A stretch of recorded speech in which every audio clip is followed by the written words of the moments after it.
अब यहां पर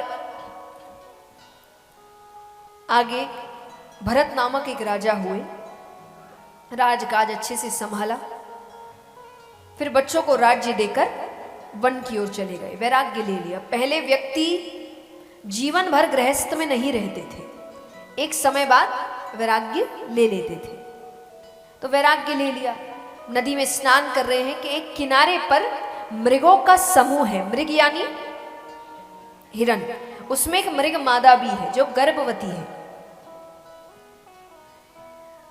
तो अचानक शेर की गर्जना होती है, तो सब डर के मारे दूसरी ओर छलांग लगा रहे हैं। तो उस मृग मादा ने भी छलांग लगाई, उसके गर्भ से बालक गिर गया। अब ऐसे संतान हुई तो वो मृग मादा, उसकी मृत्यु हो गई। पानी में है भरत जी, तो उन्होंने बच्चे को पकड़ लिया। अब उनको लग रहा है माता की तो मृत्यु हो गई, तो बच्चे को अपने साथ लेकर आ गए, साथ लेकर आ गए। अब 24 घंटे वो उस मृग बालक के साथ सोए तो मृग बालक के साथ, उठे तो मृग बालक के साथ, भोजन करे तो मृग बालक के साथ। अब इतना समय अगर साथ बिताए तो मोह पड़ ही जाता है, तो उनका मोह पड़ गया। अब मोह पड़ गया, एक दिन वो बच्चा बाहर खेल रहा है, ये पूजा की तैयारी कर रहे हैं, मृगों का समूह आया और वो उनके साथ, उसका मोह नहीं पड़ा। हर किसी का मोह थोड़ी पड़ जाता है, इसलिए कहते हैं प्रेम सबसे ज्यादा भगवान से ही करो, वो ही वापसी में उतना प्रेम आपसे कर सकते हैं। और अंत में देखिए, अभी नहीं समझ आता, धीरे धीरे समझ आएगा, पर समझ आएगा, साथ तो भगवान ही देते हैं। किसी ने बड़ी सुंदर बात कही है कि दुनिया के हर रिश्ते से धोखे खाके जब भगवान के पास पहुंचा तो भगवान ने कहा बता तेरा सगा कौन है। उनके अलावा कोई और सगा नहीं है, ये भक्तों ने पहले ही जान लिया। और देखिए हम स्वार्थी है ना, इसीलिए हमें प्रेम कभी होता ही नहीं, क्योंकि हम भगवान से प्रेम कैसे करते हैं? काम अनुसार। मनुष्य इतना स्वार्थी, भगवान उसका काम ना करे, भगवान बदल ले, हाँ कि ना, यहां काम नहीं बन रहा कहीं और, हम ऐसे हैं, इसको भक्ति नहीं कहते। तो यहां पर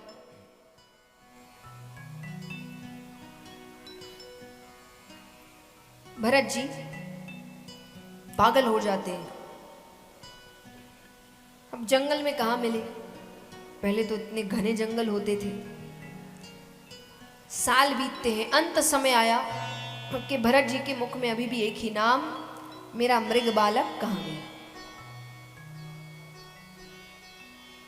तो दूसरी योनि उनको मृग योनि प्राप्त हुई, उसके बाद फिर से मनुष्य योनि प्राप्त हुई। एक ब्राह्मण के घर पर, ब्राह्मण की 2 स्त्रियां हैं, एक स्त्री से कुछ बालक हैं और एक स्त्री से एक कन्या और एक बालक। वो एक बालक है भरत जी, और संयोग से इस जन्म में भी उनका नाम भरत ही पड़ता है। अब माता पिता की मृत्यु जल्दी हो गई, तो बड़े भाइयों ने सोचा इसको ज्यादा पढ़ाते नहीं है। क्यों नहीं पढ़ाते? उनको लग रहा है आगे जाके दिक्कत करेगा। कैसी दिक्कत?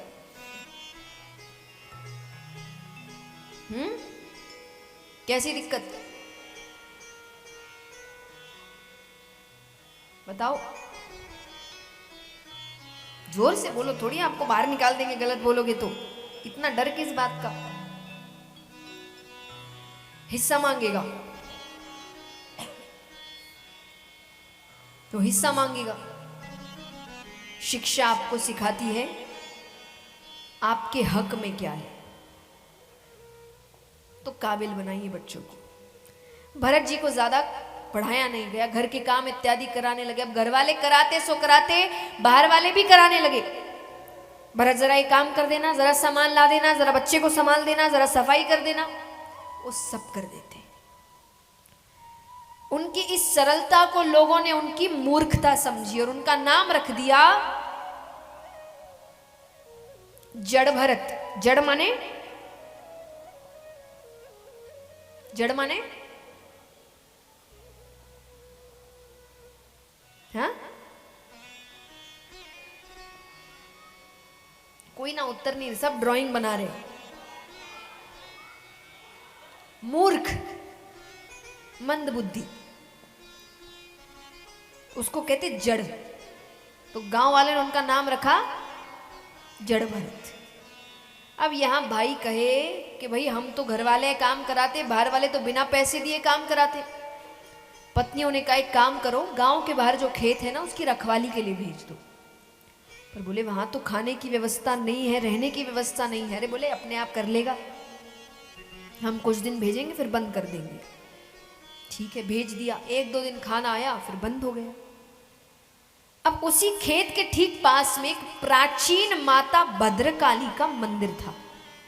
ऐसी अफवाह उड़ रखी थी कि जो वहां बलि चढ़ा दे उसे माता मुंह मांगा वरदान देती है। अफवाह थी, वरना ऐसे कोई भगवान नहीं जो किसी बेगुनाह की बलि लेकर आपकी इच्छाएं पूरी करेगा। पर डकैतों ने सुन रखी थी, वहां आते हैं तो कहा कि देखो कोई आसपास बैठा होगा। आसपास एक ही बैठा है। भरत जी को पकड़ के लाए। अब बलि चढ़ाने से पहले आपका बड़ा स्वागत होता है, नहलाया धुलाया गया, कपड़े पहनाए गए, भोजन दिया गया। इसलिए कहा जाता है कोई अति मीठा बने ना,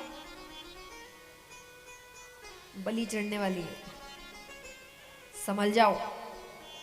अति किसी चीज की अच्छी नहीं, मिठास की भी नहीं, खाने में भी नहीं, शुगर हो जाएगा। जीवन में कोई भी चीज में अति मत करिए, बैलेंस बना के रखिए। जीवन भी जी रहे हैं बैलेंस में, तो अति मतलब बलि चढ़ने वाली है। तो अब वो कह रहे हैं कि भाई मुझे इतना अच्छा भोजन दिया जा रहा है, कोई उत्सव है क्या? तो उन्होंने कहा नहीं, आज तुम्हारी बलि चढ़ाई जाएगी। भरत जी कहे काम करो, रोज मेरी बलि चढ़ा दिया करो, पर मुझे भोजन दे दिया करो।